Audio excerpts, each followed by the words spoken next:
This is Christian Gomez with the New American Magazine, and today we are joined with anti-communist author, filmmaker, and researcher Trevor Loudon. Trevor, it's great to have you back on the program again. It's always great to be on, Christian. A pleasure. Thank you. So you've probably heard the news, Trevor, that the former Newark mayor turned U.S. Senator for the state of New Jersey, Cory Booker, has announced his bid to run for the presidency of the United States. So right now we have more horses entering the race, so to speak, for the White House on the Democratic Party side. So what are your thoughts about Cory Booker? Is he a trustworthy, all good American patriotic Democrat? Or is there more to him? Is he connected with the radical left? Should we be concerned about the potential of a Booker presidency? Should he win his party's nomination and the presidency? Yes, you should. He is very much part of the same group of people that gave you Kamala Harris. And I think Kamala Harris will come out on top, and Cory Booker may end up on the VP spot, or he may not end up on the ticket at all, but he is one of the chosen ones. And when I say the left, I'm talking basically Power Pack, which is a run out of San Francisco by a guy called Stephen Phillips. Now, he started his political career as a young Maoist communist revolutionary at Stanford University in the 80s. He was active with the League of Revolutionary Struggle. He was also active with Jesse Jackson's Rainbow Coalition. And as you remember, Jesse Jackson ran twice for president, 84 and 88, got 7 million votes in the second run by uniting white progressives, black progressives, brown progressives, Asian American, Native American, gay American, Muslim American progressives. So you had this rainbow coalition, and they called it, it's identity politics. You are defined by your race. That's how you must vote. But Steve Phillips became very wealthy. He married into the Sandler family from San Francisco, which had $2.6 billion, half of which they put into the progressive movement.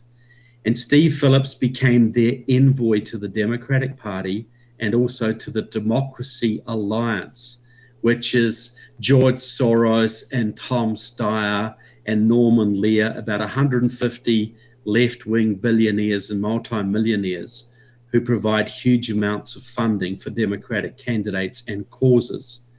Now, the Booker connection, the Harris connection. At Stanford University, Steve Phillips was very close to a young woman called Maya Harris. Now, that is Kamala Harris's sister, and he has backed Kamala Harris with his money right from the very beginning.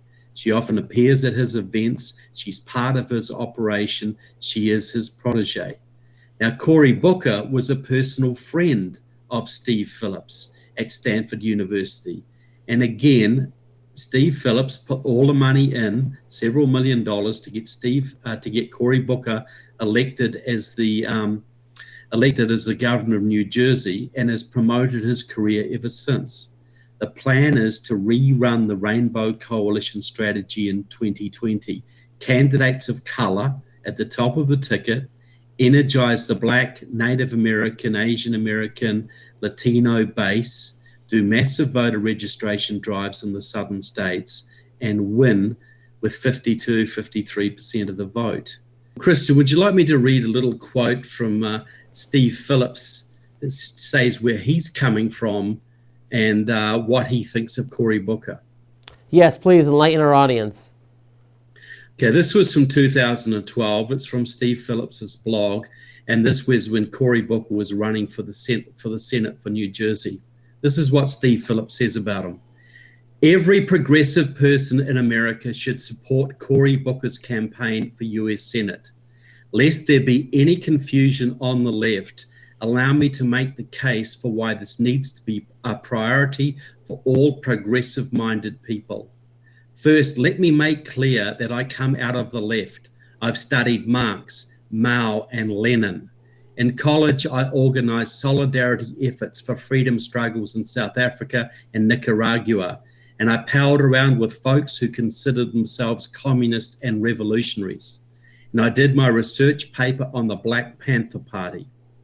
My political baptism was Jesse Jackson 1984 presidential campaign, and I've drawn my inspiration from Malcolm, Martin, and Mandela. That's Nelson Mandela, the communist, rather than Democratic Party triumvirate of Kennedy, Carter, and Clinton.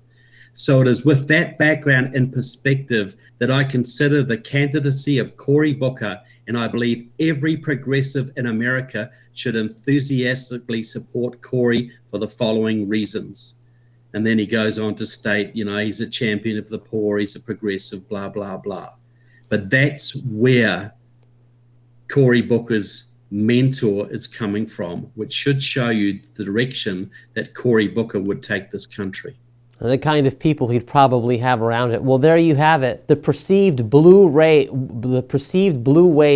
headed to the White House in 2020 is looking very, very red, with Kamala Harris, Cory Booker, and the Marxist-Leninist connections that you have brought up, and even Bernie Sanders throwing his hat into the race, or at least thinking about it. It looks like the communists are running for the White House.